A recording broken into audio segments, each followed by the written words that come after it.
Hey everybody, this is Carolyn Beasley, your life coach, back at you once again with another video. This is a this is a video that I call signs that you are dealing with a covert narcissist. Now, now these are some signs that I jotted down that I from my experience, from what I with when I dealt with a covert narcissist. Um, Now, I'm pretty sure most of y'all know what a narcissist is. That's somebody who's totally like self-absorbed. But a covert narcissist is what I call a undercover narcissist. This is somebody that basically, they they wear a mask, and so so when they are out in public around people, they appear to be one way. Usually loving, kind, laid back. They want to be seen as good in everybody's eyes. But in private, for those of us who have gotten close to one behind closed doors, is different. That's when you see the other side, basically. You will see the other side. Let's see, hold on just a second. All right, turn on some light. But anyway, so my first sign that I wrote down is selfish. They are, like I said, they are very extremely selfish, self-absorbed. They only see themselves in every situation. They only see themselves. They don't see anybody else. They just see themselves. Number two, they are arrogant. Very arrogant. They have this. They have this. I think I'm better than you complex. And of course, what is that old saying? That people used to say it back in the day. He had that ass on the shoulder type of vibe. And number three, they love to hang around people that they think has less than them.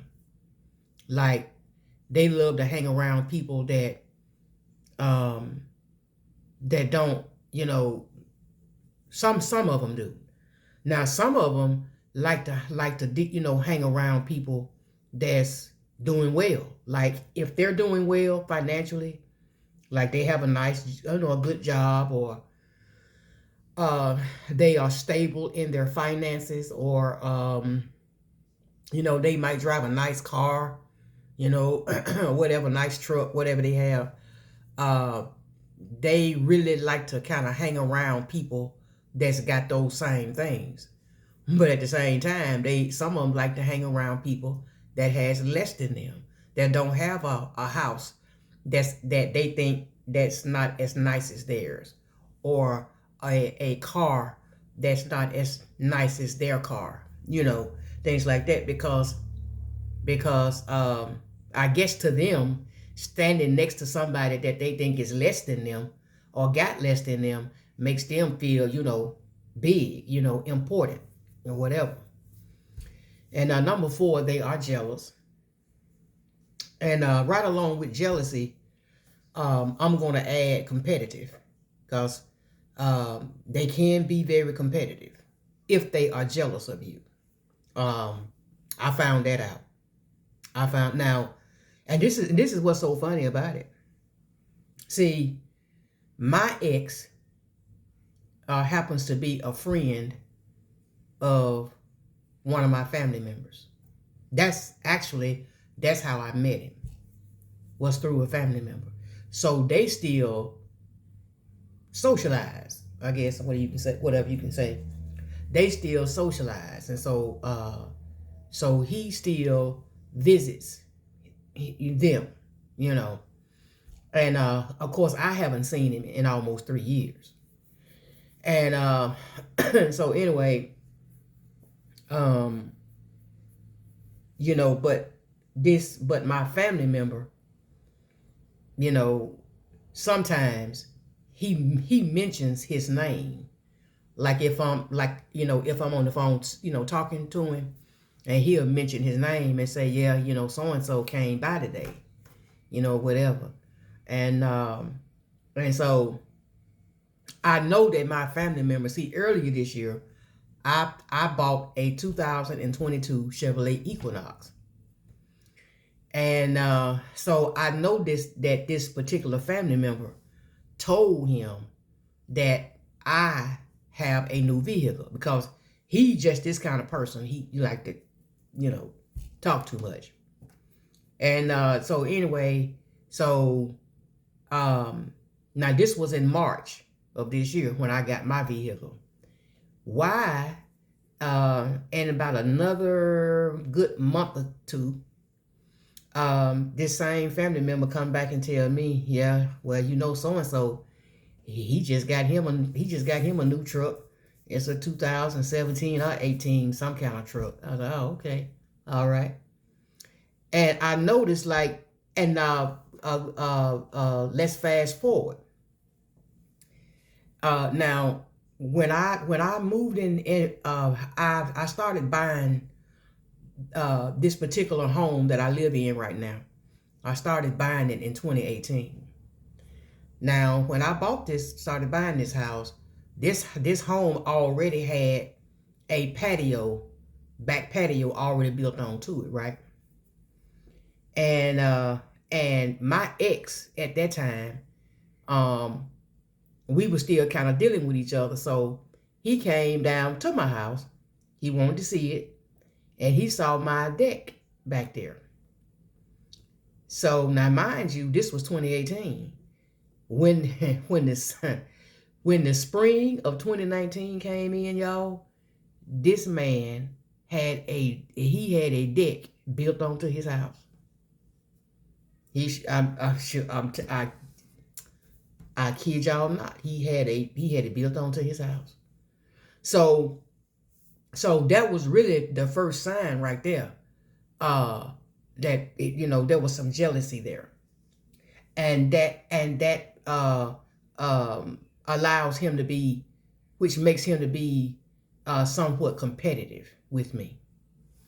Because see, I think that what really bothered him the most about me was that I'm a highly independent woman, and I did not need him. I didn't need him for nothing. So therefore, he didn't have no kind of control with me, So, and I think that he resented me for that. So every chance that he got that he could kick dirt in my eye or do me wrong in some kind of way, he enjoyed it. He did, because he thought that was gonna like break me or whatever else. But he was sadly mistaken. But anyway, moving on. Number 5. They like to use the technique of love bombing, especially when you have discarded them or they have discarded you. Because I'm gonna tell you one thing about a narcissist, they will be back.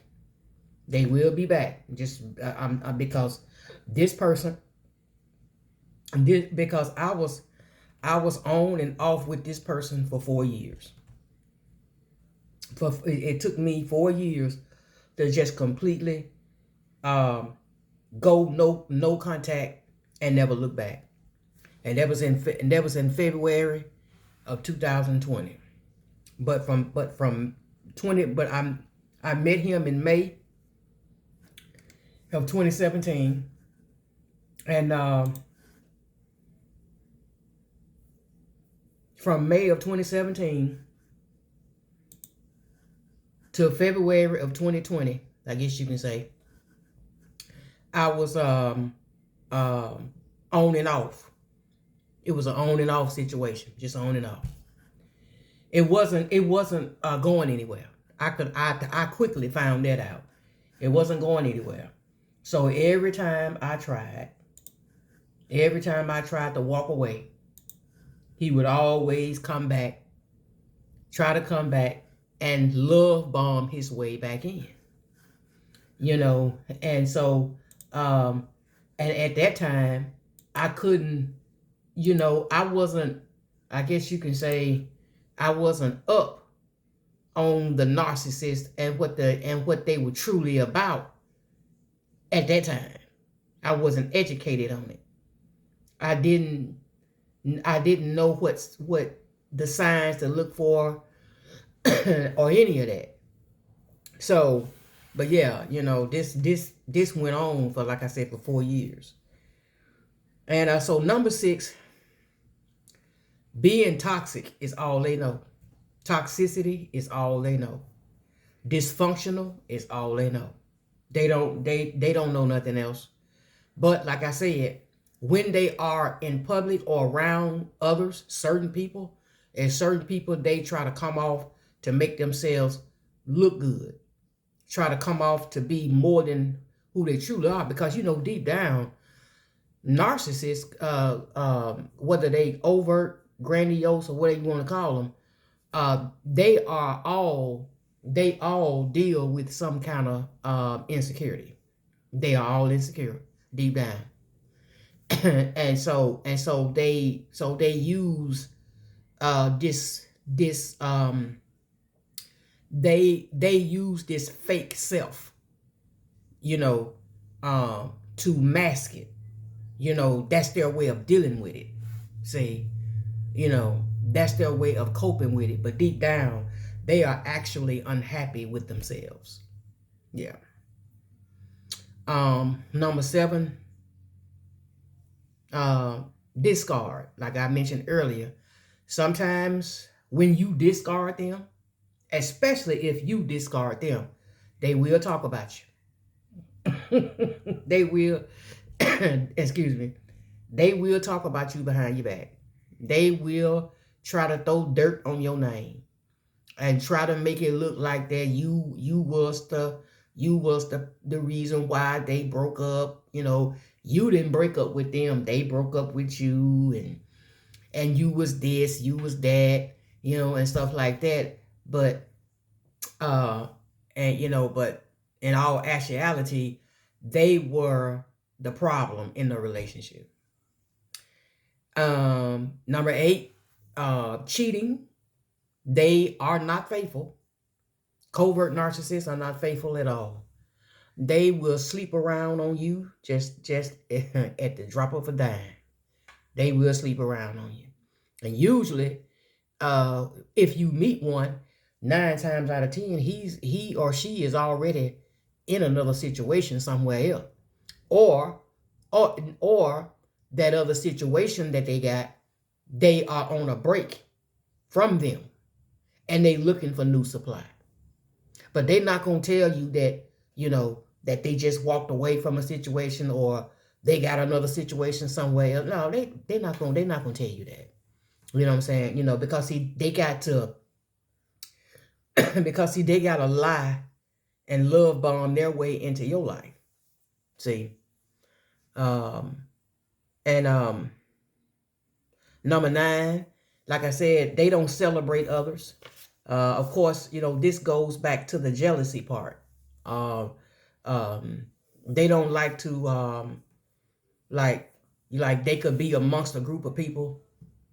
Let's just say you and them are together, and y'all are with a group of people, and these group of people are celebrating you, saying something good about you. Maybe you may have accomplished something, or maybe you got a promotion on your job or whatever else.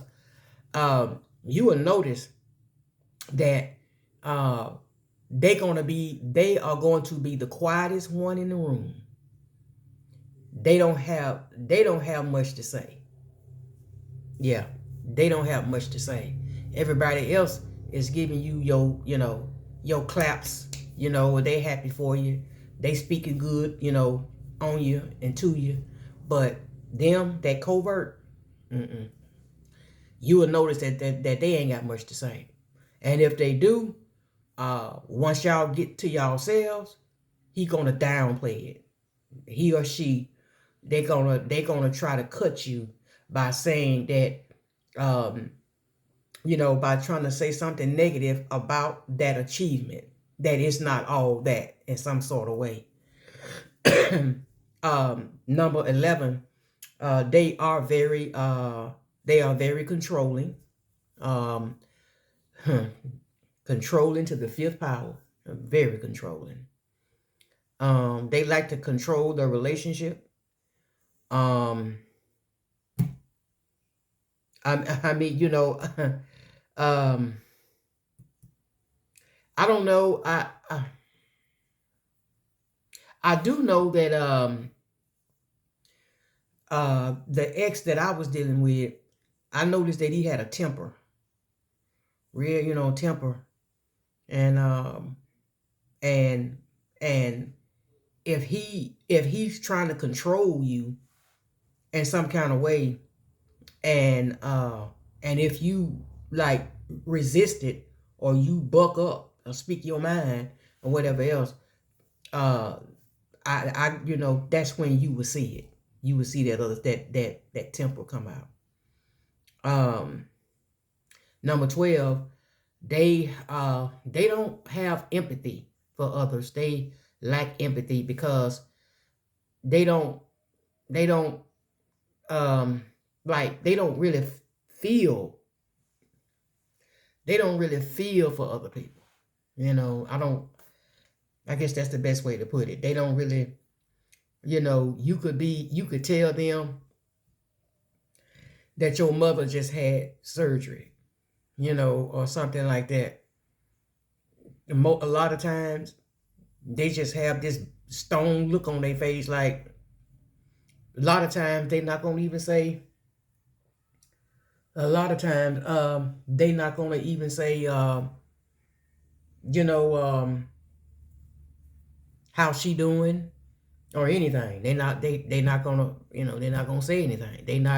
They just, you're not gonna get much emotion out of them. Number 14, they don't never tell the truth. And when you try to call them out in a lie, what they'll try to do is they'll try to gaslight you, try to make you think you crazy, and try to flip it back on you, and all this kind of stuff. And like I said, they are good at, hiding who they are around other people, the ones that they want to look good to, you know. And now, like I said before, number 16, well, 15 was what I just said. Number 16, insecurity. A lot of them are insecure. They have a 17, pride and ego. They have a lot of that. And number 18, they have because they have a inability to commit most of the time. You're going to get a lot of that on and off and ghosting, and you're going to get a lot of that for some of them. And number 20, they like to use material things to cover up their insecurities, which is something that I mentioned earlier. They do. The covert narcissists that I dealt with, the one thing that I noticed when I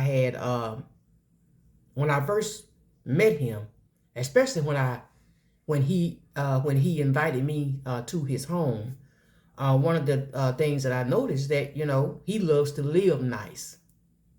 I mean, which ain't nothing wrong with that. I like nice things too, but I'm not a materialistic person. I'm not hung up on material things, and so and rather than like taking me out on a date or nothing, whatever, he invited me to have dinner at his house.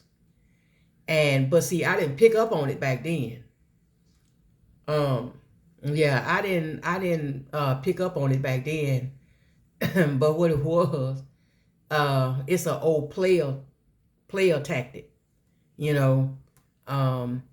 And it was a selfish move too, rather than take me out on a date, on a real date, maybe a dinner or something where we can just sit and talk and get to know one another. He invited me out to his house where he's supposed to have been cooking and all this kind of stuff. And so, but anyway, he, and his house is not that big. I think my house is probably bigger than his. Yeah. But but he wanted to take me on a tour, of his house. You know what I'm saying? He wanted to take me on a tour of his house, as though his house was all that, And I didn't really see nothing special about it. I mean, yeah, it was decent. He had nice things, but I wasn't impressed by all of that. Because, like I said, I'm not a material kind of person. So, and plus, excuse me, I've been in nicer homes. I'm not gonna lie, because that's part of my job. As a caseworker, I do have to visit my clients in their homes, and I've seen, and I've been in I've been in homes where they were very nice, and then I've been in some that, well, they okay, and then I've been in some that, well, they look like a shack, but but but I noticed, uh okay, I'm sorry about that. But anyway, I noticed that he used his wealth, or his, I guess, what he had, his material stuff. He used that to try to impress me. He thought that, that was gonna, like, really, like, I guess, blow my mind in some kind of way. I don't know. And then I also, I didn't pick it up until later. He thought that if he would, have me to come out to his house for the first time, that after the dinner was over and the hanging out, that I was going to spend the night. I was going to sleep with him. But I didn't. After the dinner was over, after we, had our, spent our little evening together, it was about 6 o'clock in the evening, close to getting dark. I left. I told him, I said, well, I'm time to go. I'm going to be, moving on because it's getting dark and everything. And so he, wanted to give me a hug and things like that. So I did. I gave him a hug, whatever. But I believe that all of that was a setup to see if he showed me all the nice things that he had, that I was going to be so impressed that I was going to spend the night. You know what I'm saying? So, but, no, he was highly disappointed. Then, so when I left and got home and got comfortable, take a shower and got comfortable and situated and everything, he come calling, love bombing. Oh, you got a pretty smile. Oh, I really wish that you could have stayed a little bit longer. Oh, I really want to hold you in my arms and all this kind of stuff. I'm like, huh?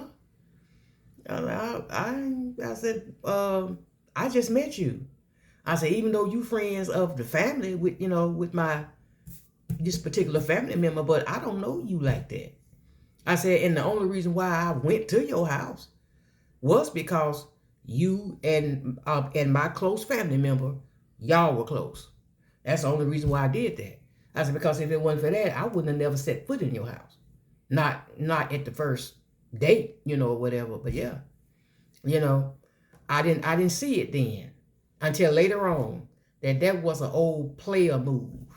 That, that if he invite me to his house and impress me with what he had, how good he had it, and blah blah blah, that after the end of the date that I was gonna sleep with him. But I didn't. I left. Sure did. So, but anyway, I know that there are some other things too that I know I didn't mention. Maybe I'll probably do some of that on another video, but these are just some of the signs that I wrote down that I noticed from my experience of dealing with a covert narcissist. So I hope that this video has to maybe, maybe will help somebody. For those, especially for those of you who has not come across one yet, please discern the spirit. Really take your time and get to know that person. Before you do anything, like go to their house or whatever. If y'all gonna go out on a date or whatever, I suggest that you get in your car, they get in their car, and y'all meet up at a public place like a restaurant or whatever else. And when you guys dinner date is over, they get in their car, you get in your car, and you guys go y'all separate ways, and until next time. But yeah, but like I said, I hope that you like this content. I want you to like, share, and subscribe to my channel. I really do appreciate the support. If you want to book a session with me, the information is down below.